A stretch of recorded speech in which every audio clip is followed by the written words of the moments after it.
Welcome to another edition of Bleav in Giants. Bob Papa with two-time Super Bowl champion Carl Banks.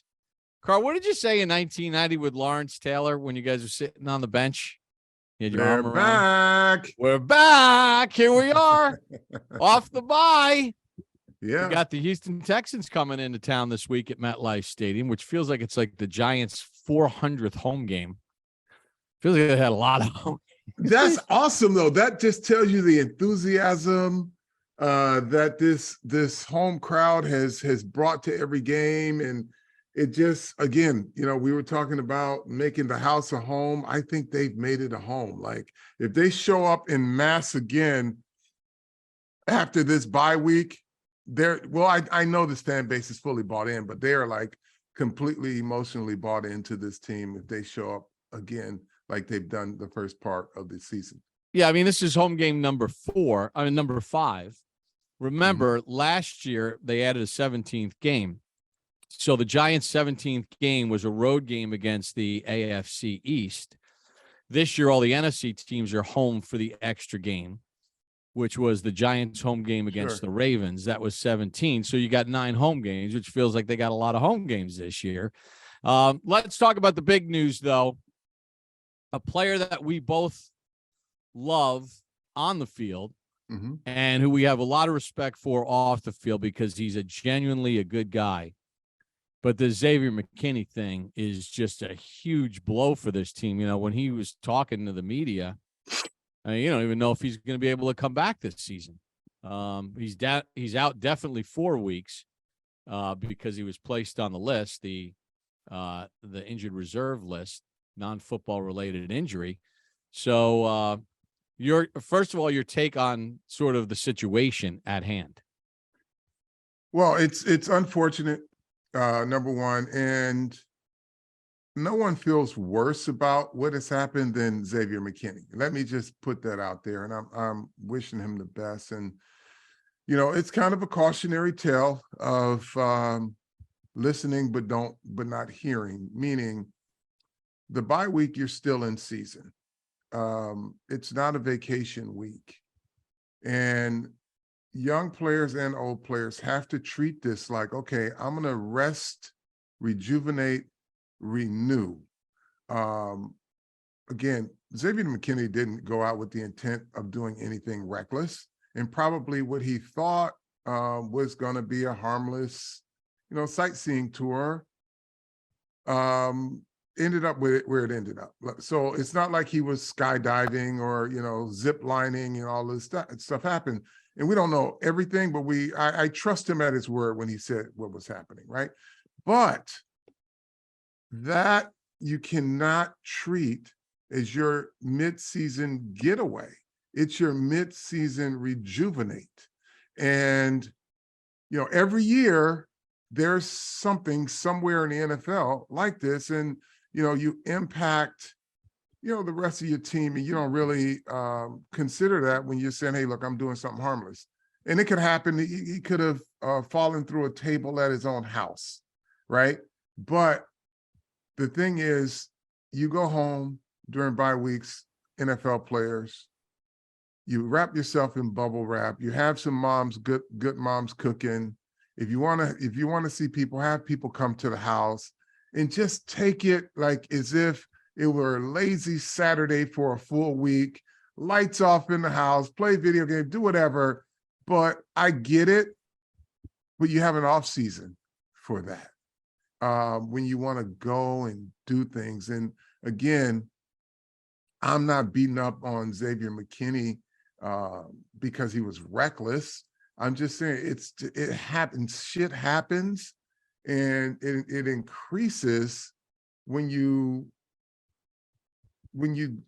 do certain activities or things or places that you could probably experience in the off season. Right. So I agree with you, but I have a little different vision of it, right? You're 23 years old. You got a bye week. You want to get away. You want to go someplace where it's warm and go to a beach or whatever. You want to hang with some friends. I have no problem with that. These are human beings. We always talk about the fact that they're human beings. And I know that they're in season And I know that you've got to continue to take care of your body because you're off that week, but you're not really off. It's not like you could go eat, 2 pizzas a day and abuse your body. You got to make sure you get your workouts in and everything else. My point of it is that's part is fine, but you've been away. I've been away. We have kids. If you want to go parasailing, or you want to go paddle boarding, or you want to go out on a boat, or you want to go on jet skis, or you want to go on an ATV, or you want to go horseback riding, you got to sign a waiver because accidents happen. So they make you sign a waiver. And to me, the poor judgment is, okay, you're going to go away, you're going to go unwind and stuff. Don't do any activities where you have to sign a waiver.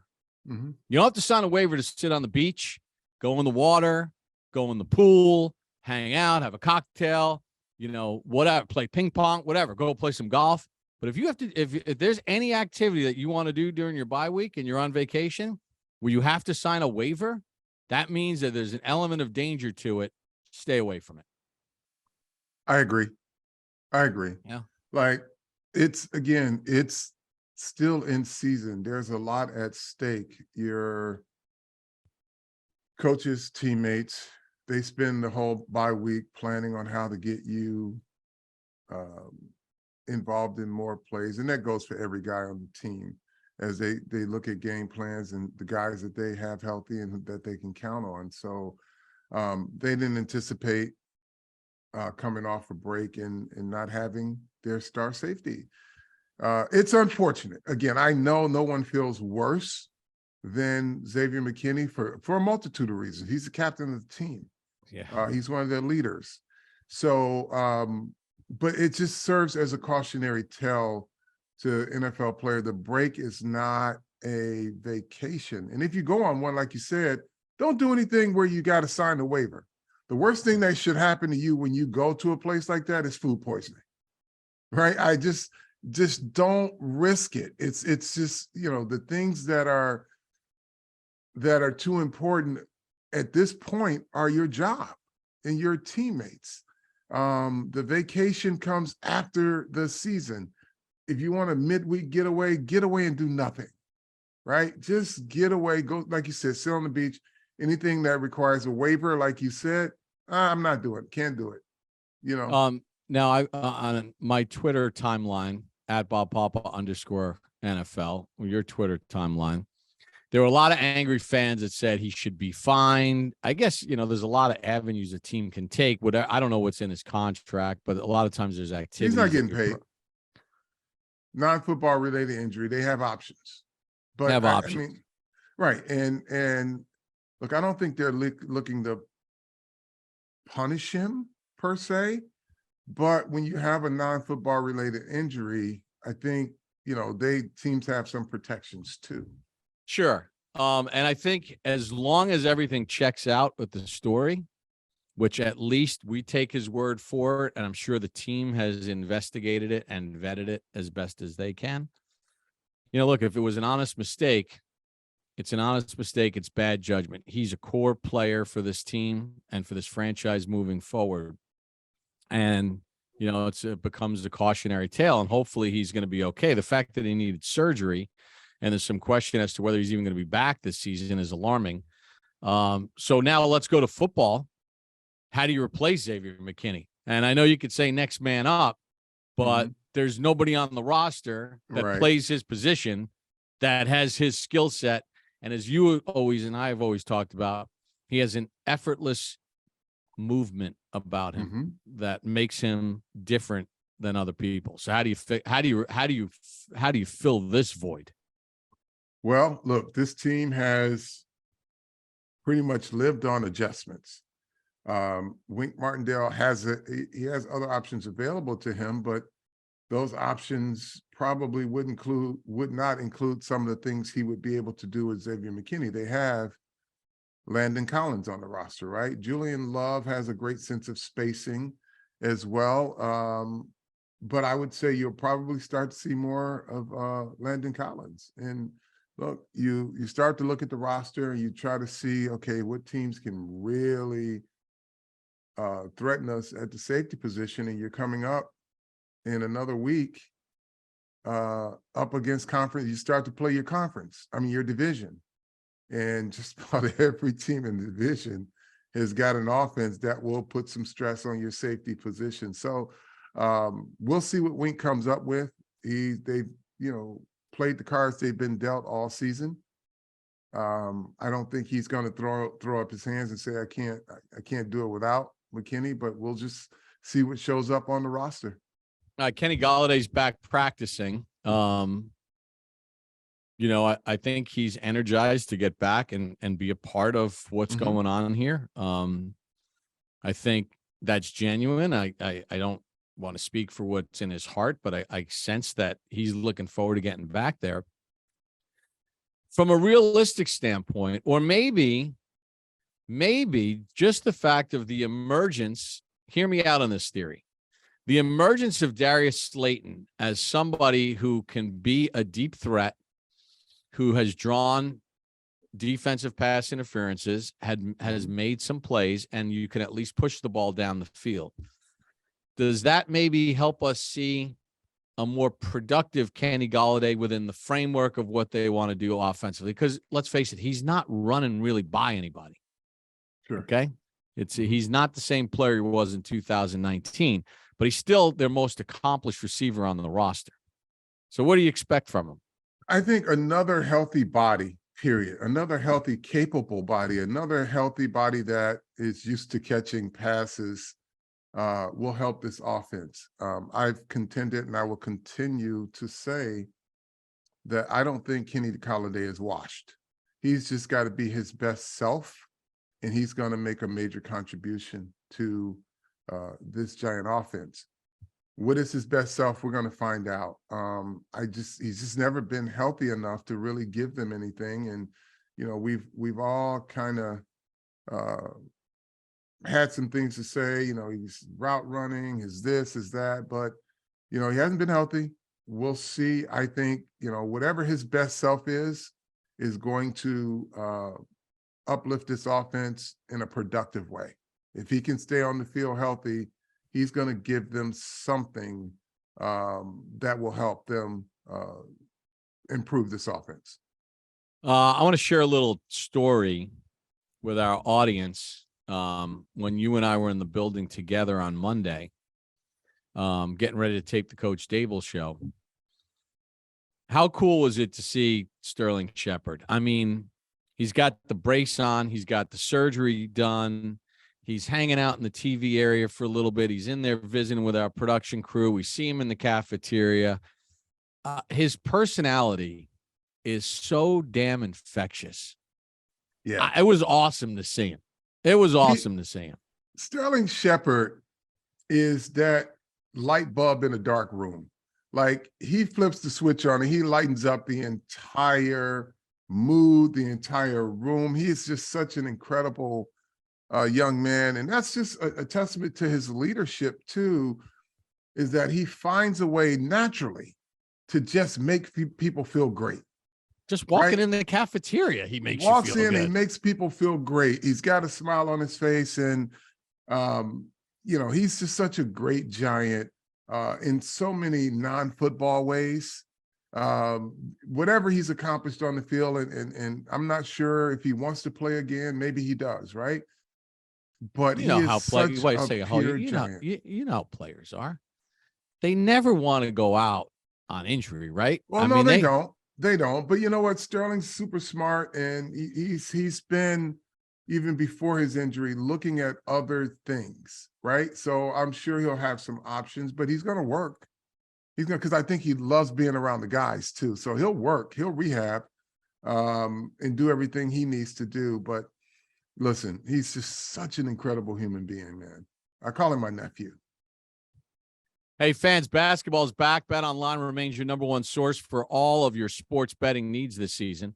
You'll always find the latest odds, team matchup info, player news, and game trends at BetOnline. As your continued source for all sports wagering information, BetOnline features live betting, free contests, giveaways all season long. Always the fastest, easiest way to bet on all your favorite sports and events, whether that's NFL, NBA, NHL, MMA, tennis, boxing, even golf. Head to BetOnline BetOnline.ag to join. Receive 50% welcome bonus on your first deposit. Make sure you use the promo code Bleav. That's BLEAV if you haven't figured that out yet to receive your rewards. Bet online where the game starts. So where the game starts, Carl, is Sunday. Houston Texans are coming in. They're 1-6-1. They play hard. Lovie Smith's teams play hard. Hey, they played hard last year when David Culley was the head coach. Sure. Going through that whole Deshaun Watson, backdrop and everything else. They played hard. They're just not that good. But they do have a running back in Dameon Pierce, who they drafted out of the University of Florida, who's a fantastic player. So give me a little scouting report on what Giants fans can expect out of Houston this week. Well, first, you are what your record says you are, right? But you're still in the NFL. Right. So if the Giants walk into this game thinking that they got a cakewalk, just look at how well they played Philly for as long as they could. And I would venture to say Philly has a lot more talent on the field right now than the Giants. And they were pushing Philly pretty good until, the better team stepped up. This Giant team has to come out and play. This Houston Texas team is like they are the Tennessee Titans. They got to treat Pierce, this running back, as if he's the best in the league because he's one of the best. They got to treat Pierce like he is Kenneth Walker. He is the guy that kind of gets things going for them. And I will just say this right now on this podcast to Tay Crowder. You get a shot, you better wrap him up. Because if you try to blow him up, you're going to knock him another 10 or 15 yards. To all of these defensive players, you get a shot on this kid, Pierce, your best route is to wrap him up and make sure you got other teammates in pursuit. Because, you throw a shoulder in there. I cut the film on and I'm doing some film study. Every time someone tries to go in there and blow him up with a shoulder, he just bounces off and goes another 5 or 6 yards. So you just got to make sure when you get this young man bottled in, you got to wrap him up. There's no, if you're going to try to blow him up, you better make sure somebody made the first hit and got him around the legs, and then you can go blow him up. And then conversely, Houston is ranked dead last in run defense. And they're 19th in pass defense. They've given up, did a little deep dive early prep. They've given up 11 runs of 20 or more yards, including 2 of them for touchdowns. Now the Giants have 8 runs of 20 or more yards. Barkley has 6. Daniel Jones has 2. Carl, they got to get the run game going. Seattle did a good job of choking it off. I'm not sure Houston has the same kind of defensive personnel that Seattle has, but that combination of Jones and Barkley and figuring out ways. Now they got to figure out the counter move, right? Because teams are going to look at what Seattle did and try to cut that off. The Giants are going to have to find the counter move this week because without a run game, now you wind up putting yourself in peril. Sure. And then I'll say it again. You are what your record says you are. You are where your rankings say you are until you're not. So again, don't walk in assuming you can just go in and run the ball and they're going to allow you because they're ranked at the bottom of the league. Nope, they don't want to be ranked in the bottom of the league. Nothing would help them more than to come in and shut your running game down because it moves them up, makes them feel better, and they shut you down at what you want to do best. And that is the art of game planning, is to take away what a team does best. The Giants run the ball, and that's what gets this offense going. They're going to want to do that. The Giants' mindset has to be, hey, we want you to play to your ranking. We don't want you to play above your ranking. And the only way they can do that is to impose their will and assert their plan in executing it. The Giants don't have a team necessarily built to blow anybody out. I mean, let's face it, they've trailed in all 8 games this season. Mm-hmm. They have 6 come from behind wins. But this is a rare situation for the Giants in this sense. And I'm curious to see how they're going to handle it. I know how the coaching staff's going to handle it. I know what the messaging is going to be. But it's individual players and what's in their mind. It'll be curious to see how they handle playing at home and playing in a game that they're fully expected to win. Other than the Bears game, I mean, you can make the case that Carolina could have come in and beat them. Yeah. You knew the Dallas game was going to be tough. Hey, listen, most people thought that the Giants weren't going to beat the Baltimore Ravens, and they did when they came into MetLife Stadium. So now there's a game where the Giants are favored, and everybody thinks that the Giants should win this football game. So my question is, how do they deal with that? The same way they've dealt with their other 6 victories. Walk in and take nothing for granted. Take the field, execute your game plan.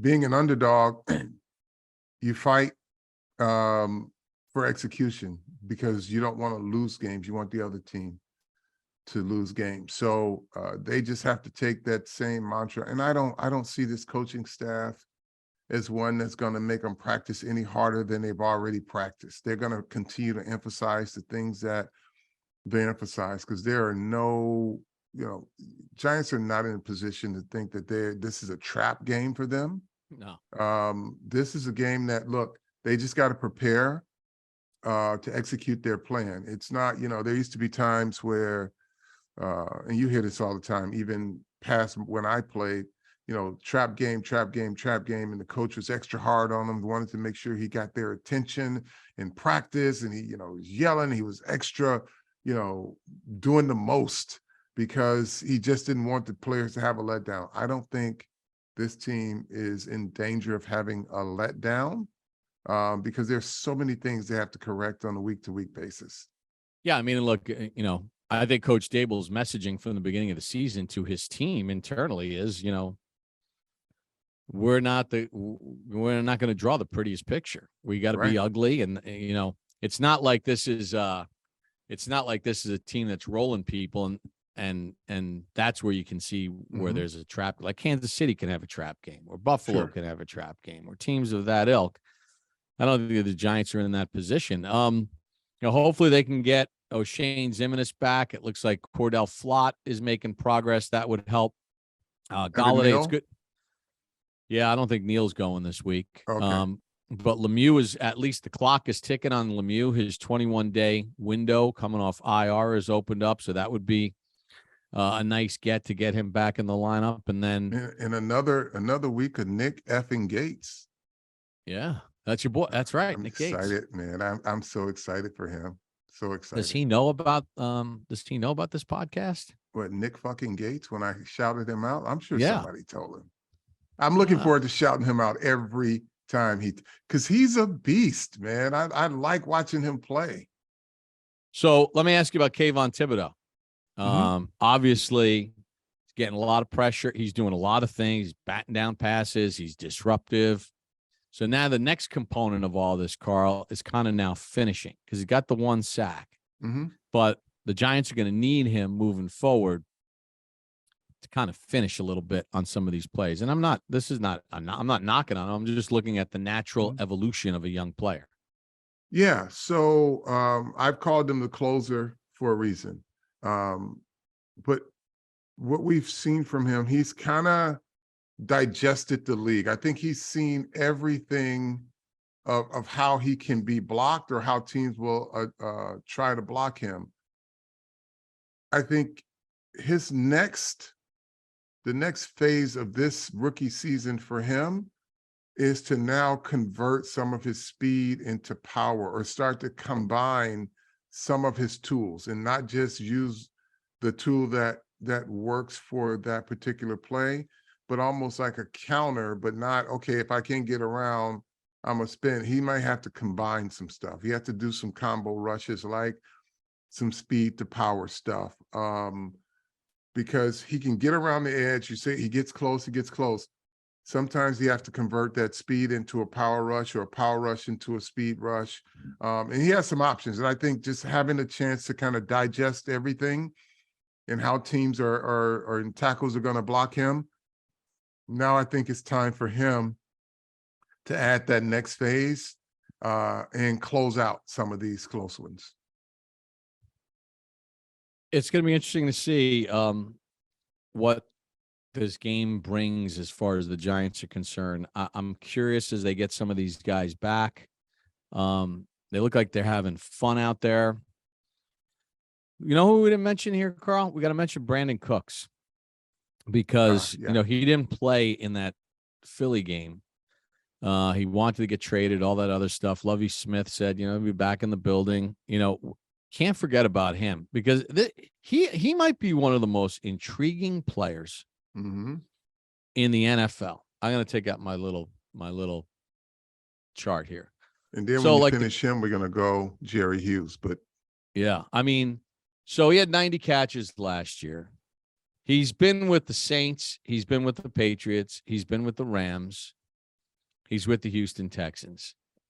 In his previous 8 seasons, he's had 6 1,000-yard seasons.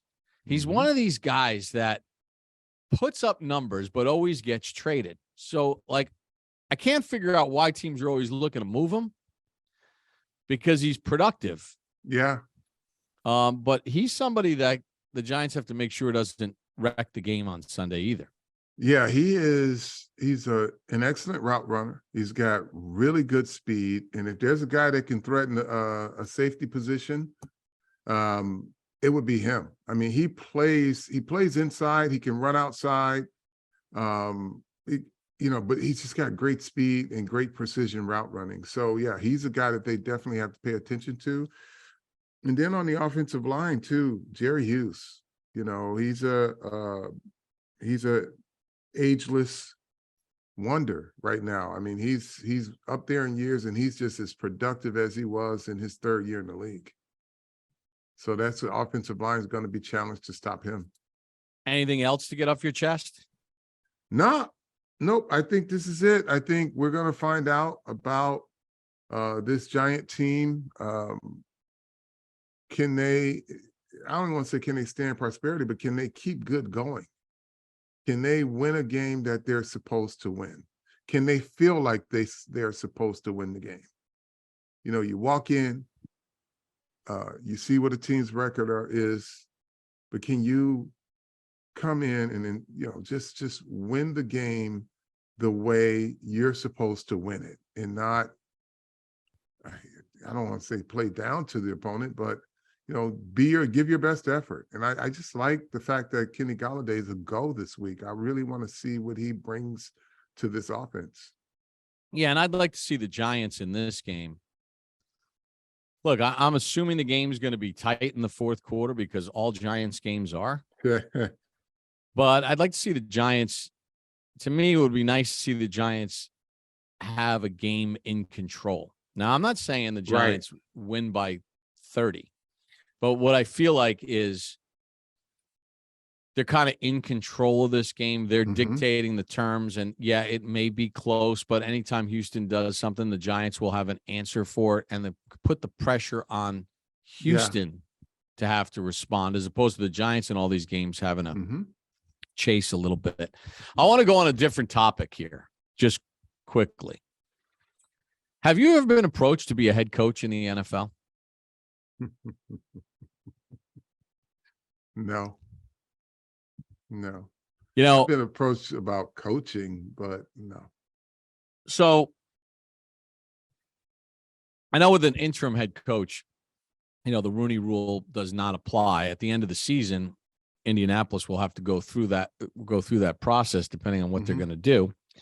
But was that the most bizarre press conference you ever saw in your life with the owner of the Colts, and the reasoning behind hiring a guy whose only experience coaching was a high school and is a TV analyst and is now the head coach of an NFL football team?